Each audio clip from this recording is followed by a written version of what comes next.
বন্ধুরা, আমি প্রিয়াঙ্কা। আমার চ্যানেল রমা কিচেনে তোমাদের অনেক অনেক স্বাগত। আজকে দেখাবো চাল কুমড়ো দিয়ে ইলিশ মাছের মাথা দিয়ে। আগের দিন কোকা ইলিশ এনেছিলাম। কোকা ইলিশের তোমার হচ্ছে কিছু মাথা আমার রাখা ছিল, সেই মাথা দিয়ে তোমার হচ্ছে চাল কুমড়ো দিয়ে আজকে করব। চাল কুমড়োগুলো দেখো আমরা এরকম করে কেটে নিয়েছি। হ্যাঁ, না সরু না মোটা, এরকম ধরনের মিডিয়াম করে কেটে নিয়েছি। এখানে চাল কুমড়ো নিয়েছি, এখানে ইলিশ মাছের দুটো মাথা নিয়েছি, 5 ফোড়ন নিয়েছি, কাঁচা লঙ্কা নিয়েছি। এই নিয়ে আজকে করব চাল কুমড়ো দিয়ে ইলিশ মাছের মাথা দিয়ে ঘন্ট। তাহলে চলো রেসিপিটা দেখে নিই। এখানে আমরা সরষের তেল দিয়ে দিচ্ছি অল্প পরিমাণে। এবার দিয়ে দেবো 5 ফোড়ন। মাছের মাথাটা ভাজতে হবে।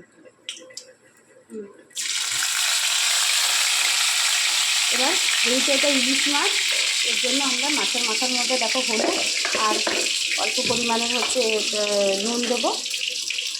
দেখি নুন দিয়ে 5 ফোড়নের মধ্যে তোমার হচ্ছে ভেজে নেবো, তাতে টেস্টটা ভালো আসবে।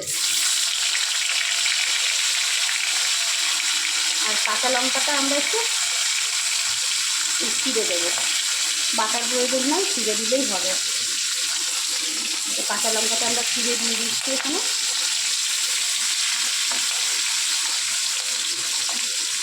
মাছটা ভালো, মাথাটা ভাজা ভাজা হয়ে যাবে, কাঁচা লঙ্কাটা ভালো ভাজা হয়ে যাবে, তারপর আমরা চাল কুমড়োটা দিয়ে দেবো।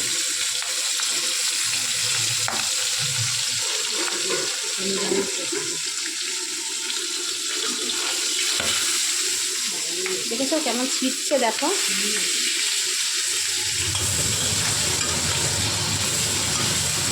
মাছের মাথাটা একদম লাল লাল করে কিন্তু ভাজা হবে।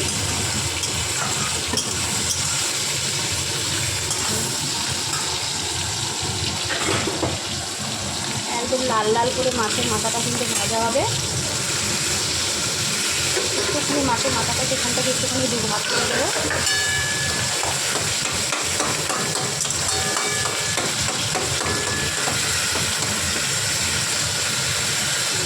এরকম মাছের মাথাটা ভালো করে ভাজা হয়ে গেলে কিন্তু তখন আমরা চাল কুমড়োটা দিয়ে দেবো।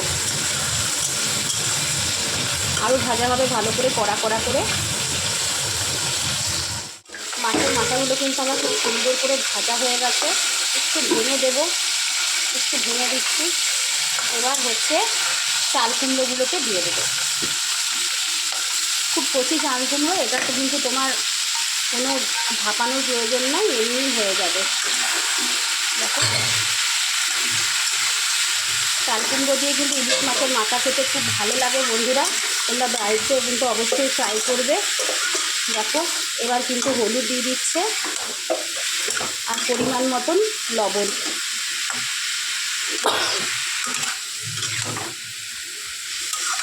ঝাঁঝ উঠে গেছে। এবার এটাকে কিন্তু আমরা ঢাকা দিয়ে রেখে দেবো।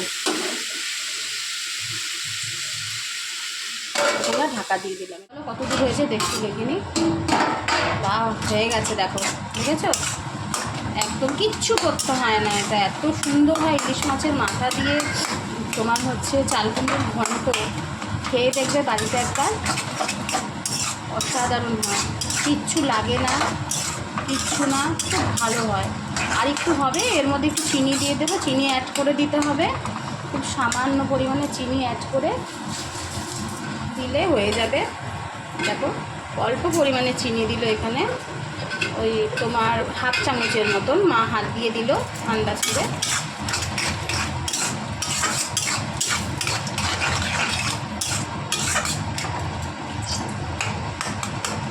চেষ্টা করবো বাজার থেকে যেন কচি তোমার হচ্ছে চাল কুমড়োটা যেন হয়, কচি আনার চেষ্টা করবে। তাহলে কচিটা দিয়ে করলে সব থেকে ভালো হয়। গুঁড়ো যদি চাল কুমড়ো হয় তাহলে কিন্তু সেটা দিয়ে ভালো হবে না, তাহলে সেটাকে জল গেলে ফেলতে হবে, অনেক ঝামেলা।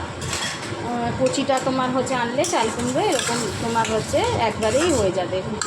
তাহলে এটা আর একটু জলটা মরুক। জলটা দেখো কত জল বেরিয়েছে, জলটা মরলে আমরা নামিয়ে নেব। হলো, হয়ে গেছে, দেখতে পাচ্ছ এটা। কারণ এটা দেখো জলটা মরে গেছে আর তেল তোমার হচ্ছে ছেড়ে ছেড়ে দিয়েছে। এটাকে আমরা এবার নামিয়ে নেব। আমাদের কিন্তু এটা নামিয়ে নেওয়া হয়েছে। এটা হচ্ছে ইলিশ মাছের মাথা দিয়ে, কোকা ইলিশের মাথা দিয়ে চাল কুমড়ো ঘন্ট। এই রেসিপিটা কেমন লাগলো আমাকে অবশ্যই কমেন্ট করে জানাবে। তোমরা খাও, রান্না করো, খেয়ে বলো দেখো কেমন লাগে, তারপর আমাকে কমেন্ট করে জানাবে যে তোমাদের কেমন লাগলো। তাহলে চলো টাটা, আজকের মতন এখানেই, কালকে আবার নতুন একটা আইটেম নিয়ে তোমাদের সামনে আমি হাজির হবো।